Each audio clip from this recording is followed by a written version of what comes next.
Hi friends, ఈరోజు నేను మీకోసం ఒక డిఫరెంట్ స్టోరీని ఎక్స్ప్లెయిన్ చేయబోతున్నాను. ఒక 12 ఏళ్ల అమ్మాయి 30 ఏళ్ల డాక్టర్ను ప్రేమిస్తుంది. డాక్టర్ ఆ అమ్మాయి తల్లితో కూడా ఎఫైర్ పెట్టుకుంటాడు. కుటుంబం మొత్తం వేసవి సెలవులు గడపడానికి వస్తే అక్కడ జరిగిందే వేరు. చివరికి ఏమైంది? అతను తల్లి కూతురు ఇద్దరిలో ఎవరిని ఎంచుకున్నాడు? ఎవరు ఎవరిని మోసం చేశారు? ఒక ఫ్యామిలీలో జరగకూడని వింత సంఘటన ఏం జరిగిందో తెలుసుకోవాలంటే వీడియోని స్కిప్ చేయకుండా చివరి వరకు చూడండి. మూవీ స్టార్టింగ్ లో జూలై 14వ తేదీ ప్యారిస్ చూపిస్తారు. ఈ రోజు ఫ్రాన్స్ స్వాతంత్ర దినోత్సవం. మరియం తన స్నేహితురాలితో మాట్లాడుతూ తన తల్లిదండ్రులు తనను విహారయాత్రకు తీసుకెళ్తున్నారని చెబుతుంది. కానీ యుద్ధం వచ్చే సూచనలు ఉన్నాయని, కేవలం పరేడ్ చూసి వెంటనే ఇంటికి తిరిగి వచ్చేస్తారని ఆమె స్నేహితురాలు అంటుంది. మరోవైపు మరియం తన సామాన్లు ప్యాక్ చేస్తూ ఉండగా పక్క గదిలో ఆమె తల్లిదండ్రులు జిన్, ఇవా ఒక ఏకాంత క్షణాన్ని గడుపుతూ ఉంటారు. చివరికి జిన్ తన కుటుంబంతో కలిసి బస్సులో పల్లెటూరుకి చేరుకుంటాడు. ఆండ్రే అనే కార్పెంటర్ వాళ్ళకి సామాన్లు దింపడంలో సహాయం చేస్తాడు. మరియం వాళ్ళ అమ్మమ్మ వాళ్ళని ఎంతో ప్రేమగా ఆహ్వానిస్తుంది. కొద్దిసేపటి తర్వాత మరియం ఆండ్రే దగ్గరికి వెళ్లి సామాన్ల గురించి అడుగుతూ ఉండగా ఒక డాక్టర్ అక్కడికి వచ్చి వాళ్ళ మాటల్ని ఆపేస్తాడు. ఆ డాక్టర్ తన మందులను మర్చిపోయి ఉంటాడు. పాత ముసలి డాక్టర్ స్థానంలో పారిస్ నుండి కొత్తగా వచ్చిన డాక్టర్ ఇతనే అని ఆండ్రే మరియానికి పరిచయం చేస్తాడు. ఆ డాక్టర్ వెళ్లే దారిలో రోమన్ అనే ముసలి వ్యక్తిని కలిసి అతనికి నొప్పుల కోసం మందలిస్తాడు. ఆ రాత్రి భోజనం చేసేటప్పుడు ఆ కొత్త డాక్టర్ గురించి ఇరుగు పొరుగు వాళ్ళు మాట్లాడుకుంటూ ఉంటారు. అయితే అందరికంటే ఎక్కువగా విల్ తల్లి ఈవా ఆ డాక్టర్ గురించి తెలుసుకోవడానికి ఆసక్తి చూపిస్తుంది. భోజనం ముగిసిన తర్వాత ఈవా విశ్రాంతి తీసుకోవడానికి వెళ్తుంది. ఒంటరిగా ఉన్న అమ్మమ్మ తన కొడుకు జిన్ దగ్గరికి వెళ్లి చాలా కాలంగా అతని జీవితం గురించి ఏమీ తెలియదని, అసలు తన కొడుకు జీవితంలో ఏం జరుగుతుందో చెప్పమని అడుగుతుంది. అమ్మమ్మ పడుకోబోయే ముందు మరియం ఇంకా నిద్రపోలేదని గమనిస్తుంది. పైకి ఆమె గదిలోకి వెళ్లి మరియంను నిద్రపుచ్చుతుంది. మరుసటి రోజు ఉదయం మరియం తన స్నేహితురాలు సుజైన్ను కలవడానికి వెళ్తూ ఉండగా ముందు టిఫిన్ చేయమని అమ్మమ్మ చెప్తుంది. సుజైన్ గేటు దగ్గరే మరియం కోసం ఎదురు చూస్తూ ఉంటుంది. ఈలోగా లూయిసా కొన్ని వస్తువులు తీసుకుని రాగా అమ్మమ్మ తన మందుల కోసం మరియంను పంపిస్తుంది. పనులన్నీ పూర్తి చేసుకున్న మరియం తన స్నేహితురాలితో కలిసి ఆడుకోవడానికి బయలుదేరుతుంది. దారిలో పల్లెటూరు అబ్బాయిలు మరికొంతమంది వాళ్లతో కలుస్తారు. ఆ తర్వాత వాళ్ళంతా ఆండ్రే దగ్గరికి వెళ్తారు. అతను అక్కడ ఏదో పనిలో నిమగ్నమై ఉంటాడు. మరియం అక్కడ ఆగకుండా మిగతా వాళ్లతో కలిసి ఆడుకోవడానికి వెళ్ళిపోతుంది. అందరూ కలిసి కాసేపు సరదాగా గడుపుతారు. సుజైన్, మరియంలకు బోరు కొట్టడంతో ఆ అబ్బాయిలను అక్కడి నుండి పంపించేస్తారు. అప్పుడు సుజైన్ తనకో బాయ్ ఫ్రెండ్ ఉన్నాడని మరియంతో చెప్తుంది. నీకు కూడా ఎవరైనా ఉన్నారా అని అడగ్గా ఇంకా ఎవరిని ఎంచుకోలేదని మరియం బదిలిస్తుంది. సరిగ్గా అప్పుడే ఆండ్రే అక్కడికి వస్తాడు. అతను మరియంను ఒక ముద్దడుగుతాడు. మరియం ఏమాత్రం సంకోచించకుండా ఇచ్చేస్తుంది. కానీ అతను తనని గట్టిగా కౌగిలించుకోవాలని ప్రయత్నించినప్పుడు మాత్రం మరియం అతన్ని నెట్టేసి సుజైన్తో కలిసి అక్కడి నుండి పారిపోతుంది. ఆ తర్వాత వాళ్ళిద్దరూ ఒక షాప్ దగ్గరికి చేరుకుంటారు. అక్కడ కొత్త డాక్టర్ను చూసిన సుజైన్ అతను ఎంత హ్యాండ్సమ్ గా ఉన్నాడో అని మురిసిపోతుంది.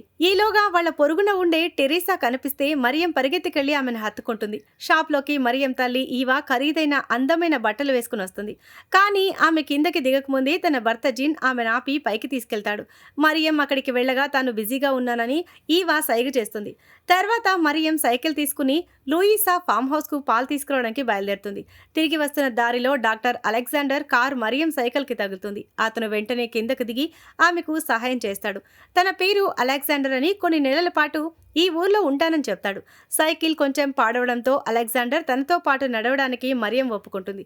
ఇంటికి చేరుకున్నాక మరియం ఎవరికీ తెలియకుండా అలెగ్జాండర్ కారులో ఉన్న ఒక అలంకరణ వస్తువుని దొంగలిస్తుంది.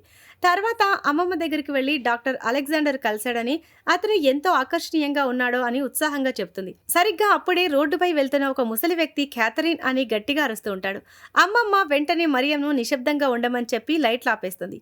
ఆ ముసలైన ఎంతసేపు అరిచినా ఎవరూ పలకకపోవడంతో మనం మరణించిన వారి కూడలి దగ్గర కలుద్దామని చెప్పి వెళ్ళిపోతాడు. అప్పుడు అమ్మమ్మ ఒక రహస్యం చెబుతుంది. అతని పేరు మర్సియో అని, తాతయ్యతో పెళ్లైన తర్వాత కూడా అతను తనని ప్రేమిస్తూనే ఉన్నాడని, అందుకే తానెప్పుడూ సమాధానం ఇవ్వలేదని వివరిస్తుంది. కొద్ది రోజుల తర్వాత మరియం బయట తిరగడం తగ్గించేస్తుంది. ఆమె ఆలోచనలన్నీ డాక్టర్ అలెగ్జాండర్ చుట్టూనే తిరుగుతూ ఉంటాయి. అతను ఒక అద్భుతమైన వ్యక్తి అని ఆమె బలంగా నమ్ముతుంది. ఒకరోజు ఇంటికి వచ్చి నీళ్లు తాగుతూ ఉంటే పనిచేయకుండా తిరుగుతున్నావని తల్లి, అమ్మమ్మ వీళ్ళు తిడతారు. కానీ మరియం అవేవి పట్టించుకోకుండా తన హోంవర్క్ చేసుకుంటుంది. బాల్కనీ నుండి వింటూ ఉంటే ఊర్లో యుద్ధం రాబోతుందని పుకారు వినిపిస్తూ ఉంటాయి. తల్లిదండ్రులు విశ్రాంతి తీసుకోవడానికి వెళ్ళగానే మరియం సైకిల్ వేసుకుని డాక్టర్ దగ్గరికి పరుగులు తీస్తుంది. తన కాలు నొప్పిగా ఉందని అబద్ధం చెప్పి డాక్టర్ని కలుస్తుంది. అతను ఆమెను పరీక్షించి మీ అమ్మ పంపిందా అని ఆశ్చర్యంగా అడుగుతాడు. లేదు, నేనే వచ్చానని మరియం బదిలిస్తుంది. ఇంటికి రాగానే తండ్రి జిన్ను మరియంపై కోప్పడతాడు. పనిచేయడం లేదు, ఇంట్లో ఉండటం లేదు, అసలు నీకేమైందని అరుస్తూ తలుపులన్నీ మూసి ఆమెతో చదివిస్తాడు. 2 రోజుల తర్వాత మరియం మళ్ళీ డాక్టర్ దగ్గరికి వెళ్తుంది. ప్రేమ కోసం మంత్రాలు చేసే అగస్టా అనే మంత్రగత్తె గురించి మీకు తెలుసా అని అడుగుతుంది. అతను నవ్వుతూ తెలియదని చెప్పడంతో వాళ్ళ మధ్య ప్రేమ గురించి చర్చ మొదలవుతుంది. అదే రోజు మరియం దూరంగా టెరేసా తన బాయ్ ఫ్రెండ్తో సన్నిహితంగా ఉండటం గమనిస్తుంది. ఒక పొరుగు వ్యక్తి అది చూసి అవన్నీ చూడకు మరియం, ప్రేమ అనేది ఎప్పటికీ ముగియని యుద్ధం లాంటిదని చెప్తాడు. తర్వాత మరియం అలెగ్జాండర్ను కలిసినప్పుడు తాను నేర్చుకున్న ఇంగ్లీష్ పాఠాలను చూపిస్తుంది. డాక్టర్ ఆమెకు ఒక కవితను అనువదించడంలో సహాయం చేస్తాడు. అతను మధ్యలో ఆగిపోయినా మరియం మాత్రం ఆ కవితను ఆపకుండా పూర్తి చేసి అక్కడి నుండి వెళ్ళిపోతుంది. అదే రోజు రాత్రి డాక్టర్ రోడ్డుపై వెళ్తూ ఉండగా మరియం తల్లి ఈవాన్ చూస్తాడు. వాళ్ళిద్దరి చూపులు కలిసినప్పుడు అక్కడ ఏదో తెలియని నిశ్శబ్దం, ఆకర్షణ కనిపిస్తాయి. మరుసటి రోజు ఉదయం జిన్ తన భార్య దగ్గరికి వెళ్తాడు. కానీ ఈసారి ఈవా అతని చాలా కోపంగా, హింసాత్మకంగా తిరస్కరిస్తుంది. అతను ఏమీ అనలేక అక్కడి నుండి తప్పుకుంటాడు. ఆ తర్వాత జిన్ మరియంను పిలిచి తన తల్లి ముందు కవితను చదివి వినిపించమంటాడు. మరియం కవిత చదువుతూ ఉండగానే జిన్ అకస్మాత్తుగా ఆమెను మధ్యలోనే ఆపి గదిలో నుండి వెళ్లిపోమని చెప్తాడు. ఆ తర్వాత అతను మళ్ళీ ఈవాకు దగ్గరవ్వాలని ప్రయత్నిస్తాడు. కొద్ది రోజుల తర్వాత మరియం చాలా సంతోషంగా కనిపిస్తుంది. ఎందుకంటే తన తండ్రి పంట కోయడానికి తన కజిన్స్తో కలిసి వెళ్తున్నాడు. దీనివల్ల ఆమెకు ఇంట్లో స్వేచ్ఛ దొరుకుతుందని, బయట ఎక్కువ సమయం గడపవచ్చని ఆశిస్తుంది. అదే రోజు మధ్యాహ్నం మరియం తన తల్లి ఏడుస్తుండటం గమనిస్తుంది. ఆమె దగ్గరికి వెళ్లి ఓదారుస్తూ, అమ్మా ఇదంతా నా వల్లే జరిగింది, నన్ను క్షమించు అని అంటుంది. పాపం మరియానికి తెలీదు ఇక్కడ అసలు తప్పు తనది కాదు, తన తల్లిదండ్రుల మధ్య ఉన్న గొడవలని. మరోవైపు జిన్ ఎవరికీ చెప్పకుండా వెళ్ళిపోయాడని తెలిసి అమ్మమ్మ కోపడుతుంది.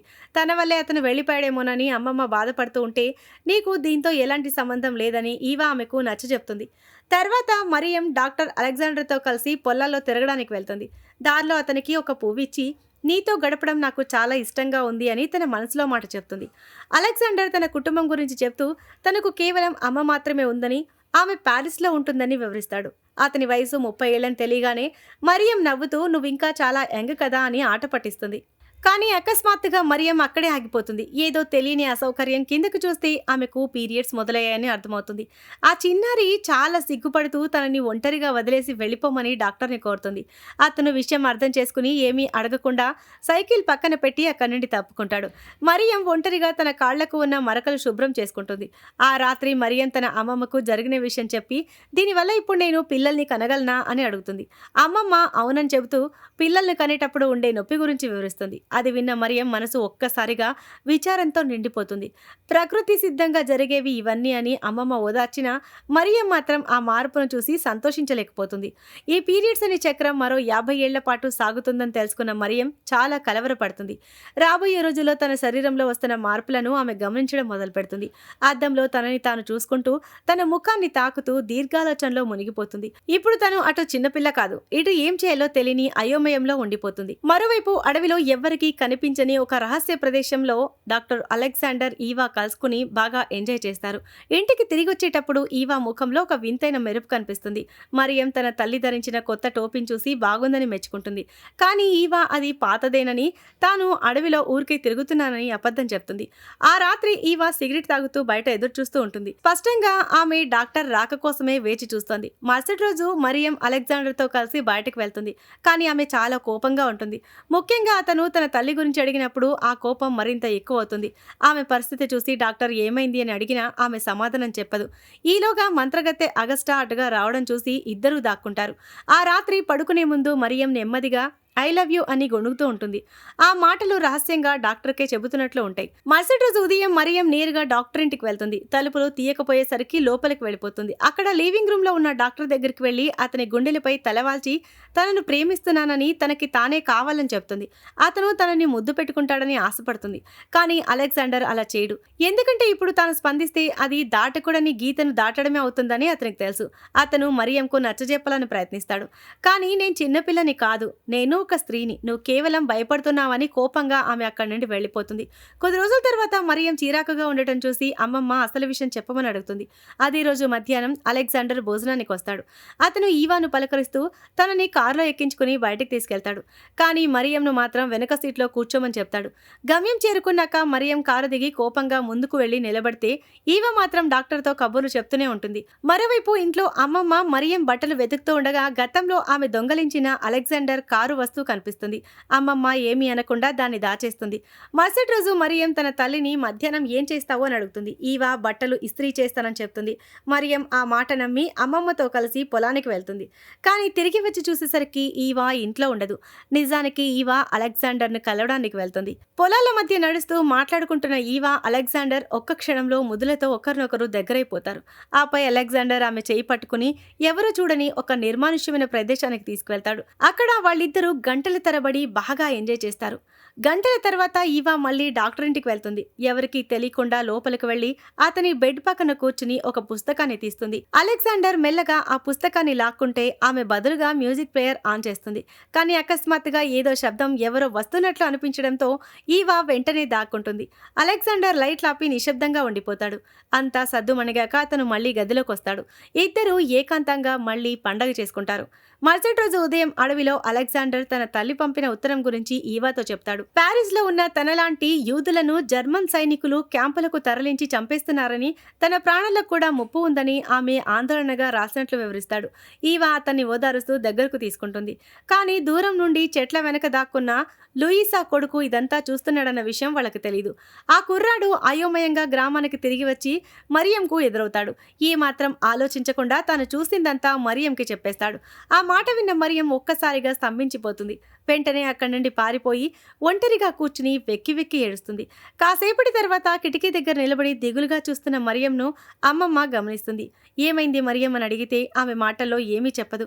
కానీ అడవిలో దొరికిన తన తల్లి బట్టల ఊడిపోయిన ఒక చిన్న బట్టను అమ్మమ్మ చేతిలో పెడుతుంది.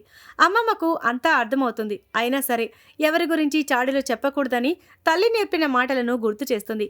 ఆపై రాత్రిపూట బయటకు వెళ్దామని మరియంను పిలుస్తుంది. రాత్రి ఇద్దరు పొలాల్లోకి వెళ్తారు. చెట్ల కింద ఒక దుప్పటి పరిచి ఆ ఆకుల నుండి కారుతున్న నీటి చుక్కలను ఒక సీసాలోకి సేకరిస్తారు. ఇది చంద్రుని నీరు మరియం, ఎప్పటికైనా పనికొస్తుంది. నేను చనిపోయిన తర్వాత కూడా దీనిని సేకరించడం ఆపకు అని అమ్మమ్మ చెప్తుంది. అది కేవలం ఒక సాంప్రదాయం మాత్రమే కాదు, దాని వెనుక ఏదో లోతైన అర్థం ఉందని మరియంకు అనిపిస్తుంది. మరుసటి రోజు ఈవా తన కూతురు దగ్గరకు వస్తుంది. కానీ మరియం ఆమెకు దూరంగా జరుగుతూ ఉంటుంది. తన తల్లితో గడపడం కంటే పక్కనే ఉన్న కిరాయి దంపతులతో కూర్చోడానికి ఆమె మొగ్గు చూపుతుంది. ఇది చూసిన ఈవా తన కూతురు మరియంను బలవంతం చేయదు. కానీ లోపల అలెగ్జాండర్ రాక కోసం ఎదురు చూస్తూ తల్లడిల్లిపోతుంది. అప్పుడే అమ్మమ్మ బయటకు వచ్చి జిన్ ఏ క్షణంలోనైనా తిరిగి వచ్చేస్తాడని చెప్తుంది. ఆ మాట విన్న ఈవా అలెగ్జాండర్ను ఆఖరిసారిగా కలుస్తుంది. ఈసారి వాళ్ల మధ్య కౌగులింతలు లేవు, ముద్దులు లేవు. కేవలం భారమైన వీడ్కోలు మాత్రమే ఉంటుంది. తన భర్త తిరిగి వస్తున్నాడని ఈవా చెప్పగానే అలెగ్జాండర్ నిరాశగా ఆమె వైపు చూస్తాడు. తమ బంధం ఇక్కడితో ముగిసిందని వాళ్ళిద్దరికీ అర్థమవుతుంది. మరోవైపు మరియం డాక్టర్ నుండి తనకు ప్రేమ దొరకదని వాస్తవాన్ని అంగీకరిస్తుంది. కానీ తన తండ్రి తిరిగి రాగానే ఒక ముఖ్యమైన పని చేయాలని నిర్ణయించుకుంటుంది. ఊర్లో ఉన్న మంత్రగత్తె అగస్టా దగ్గరికి వెళ్లి తల్లి తండ్రుల మధ్య తిరిగి ప్రేమ చిగురించేలా ఏదైనా మంత్రం చేయమని అడుగుతుంది. అగస్టా ఒక రహస్య మిశ్రమాన్ని ఇచ్చి ఇది తప్పకుండా పనిచేస్తుందని నమ్మకంగా చెబుతుంది. కొత్త ఆశతో మరియం తన తండ్రిని కలవడానికి వెళ్తుంది. తిరిగి వచ్చిన జిన్ను గట్టిగా హత్తుకుంటుంది. రాత్రి భోజనం చేసే సమయంలో కుటుంబం అంతా కలుస్తారు. మరియం తన తల్లికి సహాయం చేస్తూ ఉంటే ఈవా వద్దని వారించి నాన్న దగ్గరికి వెళ్ళు అని చెప్తుంది. నాహుయోల్ మధ్యలో వచ్చి ఈవాను తన భర్త దగ్గరికి వెళ్ళమని కోరినా ఆమె మాత్రం ఇల్లు సర్దడానికే ప్రాధాన్యత ఇస్తుంది. జిన్ అంతా గమనిస్తూ ప్రశాంతంగా ఉంటాడు. మరియం తన తండ్రి దగ్గరికి వెళ్ళగా అతను ఒక ముద్దిచ్చి దానిని తన తల్లికి ఇవ్వమని చెబుతాడు. దూరం నుండి ఇది చూసిన ఈవా చాలా రోజుల తర్వాత మొదటిసారి మనసారా చిరునవ్వు నవ్వుతుంది. అప్పుడు మరియం మంత్రగతి ఇచ్చిన ఆ మంత్రం మిశ్రమాన్ని పానీయంలో కలిపి తన తల్లిదండ్రులకు ఇస్తుంది. ఆ మంత్రం పనిచేస్తుందని ఆమెకు గట్టి నమ్మకం. సరిగ్గా అదే సమయంలో కిటికీ బయట నుండి అలెగ్జాండర్ ఈ దృశ్యాన్ని చూస్తాడు. అన్యోన్యంగా ఉన్న ఆ దంపతుల మధ్య తనకిక చోటు లేదని అతనికి అర్థమవుతుంది. ఒక క్షణం అక్కడే ఆగి ఏమీ మాట్లాడకుండా మౌనంగా వెళ్ళిపోతాడు. కొన్ని గంటల తర్వాత మరియం తన తల్లిదండ్రుల గది నుండి వినిపిస్తున్న నవ్వులు కబుర్లను వింటుంది. తను కోరుకున్నది జరిగిందని సంతోషపడుతూ చిన్నగా నవ్వుకుంటుంది. మరుసటి రోజు ఉదయం కిరాయిదారు బార్టెల్ వచ్చి హిట్లర్ గనుక పోలాండ్పై దాడి చేస్తే అంతా సర్వనాశనం అవుతుందని చెప్తాడు. కానీ అమ్మమ్మ ఆ మాటలు నమ్మదు. జర్మన్ రేడియో వార్తలను అతిశయోక్తిగా చెప్తుందని కొట్టిపారేస్తుంది. ఆ సమయంలో ఈవా ఆలస్యంగా నిద్రలేచి అందరికీ క్షమాపణలు చెప్తుంది. అమ్మమ్మ అంతా అర్థం చేసుకుని జిన్ను పిలిచి, జిన్ ముఖంలో సంతోషాన్ని చూసిన ఆమె మెల్లగా మరియంతో, కనీసం ఎవరైనా నిజమైన సంతోషంలో ఉన్నందుకు నాకు గర్వంగా ఉంది అని మురిసిపోతుంది.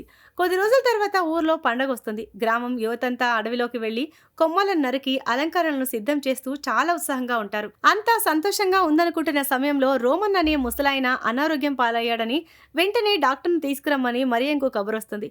రోమన్ భార్య మెలాని మరియం అమ్మమ్మ అతన్ని కాపాడడానికి ఎంత ప్రయత్నించినా ఫలితం ఉండదు. శ్వాస తీసుకోవడానికి ఇబ్బంది పడుతూ రోమన్ కన్ను మూస్తాడు. డాక్టర్ అలెగ్జాండర్ వచ్చి అతని మరణాన్ని ధృవీకరిస్తాడు. ఆ రాత్రి ఊర్లో పండగ వేడుకలు మొదలవుతాయి. మరియం తల్లిదండ్రులు గతంలో జరిగినవన్నీ మర్చిపోయి చాలా ఉత్సాహంగా డాన్స్ చేస్తూ ఉంటారు. వాళ్ళు అమ్మమ్మను కూడా డాన్స్కి రమ్మని పిలుస్తారు. కొంచెం దూరంలో తన కారులో కూర్చున్న డాక్టర్ అలెగ్జాండర్ ఇదంతా గమనిస్తూ ఉంటాడు. కానీ లోపలికి రావడానికి అతనికి మనసు రాదు. గతంలో అమ్మమ్మ కోసం అరచిన ఆ ముసలాయన మురిసియో ఈసారి తాగకుండా వచ్చి ఆమెను డాన్స్కు ఆహ్వానిస్తాడు. ఆమె కూడా కాదనకుండా అతనితో కలుస్తుంది. మరియం కూడా తన ఈడు అబ్బాయితో కలిసి సరదాగా డాన్స్ చేస్తుంది.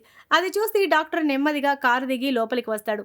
మరోవైపు తన తండ్రి మరణంతో కృంగిపోయిన ఫ్రెడ్ ఓదార్పు కోసం టెరెసాను గట్టిగా హత్తుకుంటాడు. డాక్టర్ అలెగ్జాండర్ నేరుగా ఈవా దగ్గరికి వెళ్లి తన భర్తతో ఉన్నప్పటికీ ఆమెను డాన్స్ చేయమని అడుగుతాడు. ఈవా మొదట తడబడ్డా తర్వాత ఒప్పుకుంటుంది. జిన్ తన గర్వాన్ని అంచుకుని నిశ్శబ్దంగా అదంతా గమనిస్తూ ఉంటాడు. అమ్మమ్మ కూడా వీరి మధ్య జరుగుతున్న పరిమాణాలను గుర్తిస్తుంది. మరియం అలసిపోవడంతో విశ్రాంతి కోసం గదిలోకి వెళ్తుంది. ఈవా డాక్టర్తో డాన్స్ చేయడం మొదలు పెడుతుంది. కానీ ఆమెలో ఏదో తెలియని సిగ్గు, భయం కనిపిస్తాయి. ఆమె అక్కడి నుండి వెళ్ళిపోవాలని అనుకుంటుంది. ఎంత ప్రయత్నించినా డాక్టర్ ఆమెను ఆపుతూ ఉంటాడు. అక్కడ వాతావరణం ఒక్కసారిగా ఉద్రిక్తంగా మారిపోతుంది. తన భార్యని డాక్టర్ ఆపడం చూసి జిన్ ఇక భరించలేకపోతాడు. డాక్టర్ అలెగ్జాండర్ మీద ఒక్కసారిగా దాడి చేస్తాడు. అలెగ్జాండర్ కూడా ఎదురు తిరుగుబడతాడు. వాళ్ళిద్దరి మధ్య గొడవ పెద్దదైపోతుంది. చుట్టుపక్కల వాళ్ళు వచ్చి వాళ్ళని విడదీసే వరకు ఆ ఘర్షణ కొనసాగుతూనే ఉంటుంది. ఒక్కసారిగా అక్కడ సంగీతం మొత్తం ఆగిపోతుంది. గ్రామం మొత్తం నిశ్శబ్దంగా వాళ్ల వైపే చూస్తూ ఉంటుంది. దాంతో ఆ వేడుక విషాదంగా ముగుస్తుంది. అయితే మరుసటి రోజు ఉదయం జిన్, ఈవా మళ్ళీ ఒక్కటవుతారు. ఇక్కడ ఉండటం కంటే తిరిగి నగరానికి వెళ్ళిపోవడమే మంచిదని వాళ్ళు నిర్ణయించుకుంటారు. తమ సామాన్లని ప్యాక్ చేసుకుని వాళ్ళు బస్ ఎక్కి ప్యారిస్ బయలుదేరతారు. ఆ వేసవి కాలం నాటి జ్ఞాపకాలను, పచ్చని పొలాలను మరియు దిగులుగా ఉన్న అమ్మమ్మను అక్కడే వదిలేసి వాళ్ళు వెళ్ళిపోతారు. ఆ అమ్మమ్మ మాత్రం తన కొడుకు, కోడలు, మనవరాలు వెళ్ళిపోతుంటే కళ్లలో నీళ్లతో వాకిల్ దగ్గర నిలబడి చూస్తూ ఉండిపోతుంది. మరియానికి ఈ వేసవి కాలం ఒక పెద్ద పాఠాన్ని నేర్పిస్తుంది. పెద్దల ప్రపంచం ఎంత సంక్లిష్టంగా ఉంటుందో ఆమెకు అర్థమవుతుంది. ఈ సీన్తోనే ఈ మూవీ ఎండ్ అవుతుంది. సో ఇది ఫ్రెండ్స్ ఇవాల్టి స్టోరీ. ఈ స్టోరీ కనుక మీకు నచ్చినట్లయితే మరికొన్ని ఇంట్రెస్టింగ్ స్టోరీస్ కోసం ఛానల్ని సబ్స్క్రైబ్ చేయండి. అలాగే వీడియో నచ్చితే హై బటన్ని ప్రెస్ చేసి సపోర్ట్ చేయండి. Thanks for watching.